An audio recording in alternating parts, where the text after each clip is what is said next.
Bismillahirrahmanirrahim. Assalamualaikum warahmatullahi wabarakatuh. Alhamdulillah, alhamdulillahirabbil alamin wal aqibatu lil muttaqin fala udwana illa 'alal zalimin. Allahumma shalli wa sallim ala sayidina Muhammad wa ala ali sayidina Muhammad. Amma ba'du. Para sahabat kisah teladan, pemirsa TVRI yang senantiasa dirahmati oleh Allah Subhanahu wa taala. Anak muda, semua itu dibentuk apa yang ada di rumah. Dasar dari pendidikan setiap anak muda adalah orang tuanya. Semakin baik seorang anak berbakti kepada orang tuanya, maka akan baik juga akhlak anak tersebut. Kisah Uwais Al-Qarni akan memberikan pelajaran untuk kita semua, betapa hebatnya kalau kita berbakti dengan orang tua kita. Uwais Al-Qarni seorang pemuda yang hidup di zaman Rasulullah SAW, namun tak pernah berjumpa dengan Rasulullah SAW. Beliau ketika semasa hidupnya, masa mudanya dihabiskan dengan berbakti dengan ibunya. Ibunya yang sangat ia muliakan.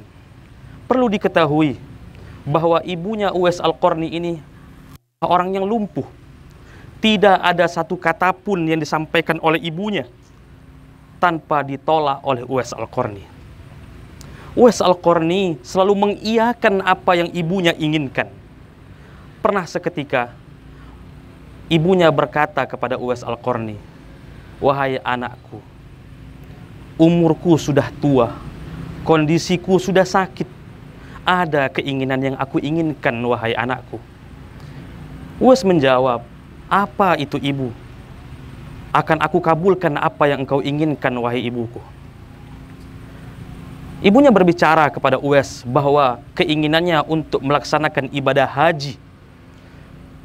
Kemudian Uwais Al-Qarni merunduk, bengong, bagaimana aku akan mengabulkan perkataan ibuku ini, sedangkan ia tinggal di Yaman yang jauh kondisinya dari kota Makkatul Mukarramah. Karena hasratnya ingin mengabulkan apa yang dikatakan oleh ibunya, Uwais Al-Qarni mengatakan kepada ibunya, "Siap ibu." Setelah pembicaraan itu, Uwais Al-Qarni bergegas membeli seekor anak sapi atau lembu. Dengan tujuan apa? Setiap hari Uwais Al-Qarni menggendong lembu tersebut naik turun ke atas sebuah gunung.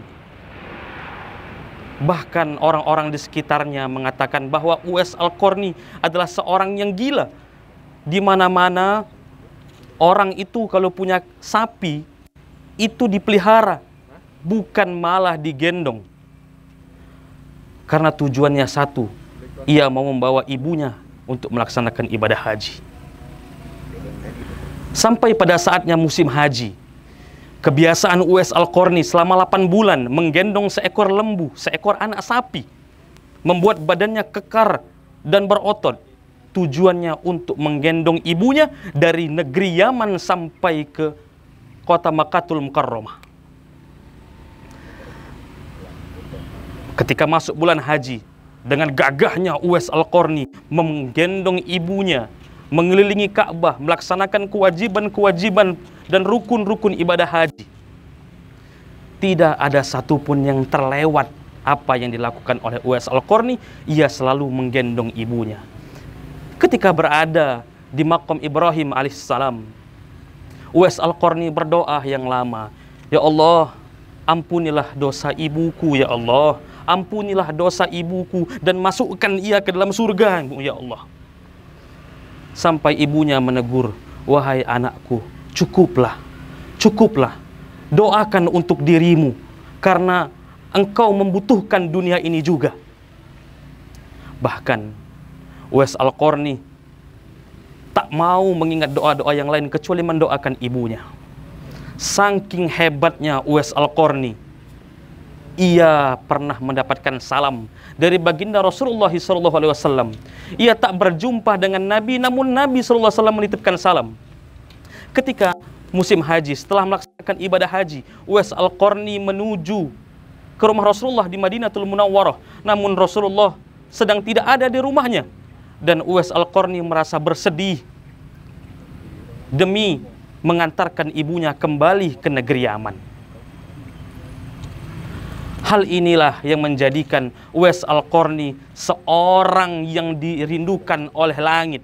Makhluk langit yang dikatakan oleh Rasulullah SAW adalah Uwais Al-Qarni. Karena apa? Karena ia berbakti sepenuhnya kepada ibunya. Dari cerita Uwais Al-Qarni bisa kita ambil hikmahnya bahwa berbakti kepada orang tua sangat penting. Bila ada pertanyaan, wahai seorang anak, aku ambil duniamu atau aku ambil kedua orang tuamu, maka seorang anak harus menjawab, ya Allah, ambil duniaku tapi tidak dengan ibu bapakku. Mudah-mudahan kita semua menjadi anak-anak yang senantiasa mengagungkan orang tua kita, memuliakan orang tua kita, karena tak ada ridhonya Allah kecuali atas ridhonya orang tua kita. Semoga kita selalu berada di dalam lindungan Allah Subhanahu wa taala. Akhirul kalam, wabillahi taufik wal hidayah. Wassalamualaikum warahmatullahi wabarakatuh.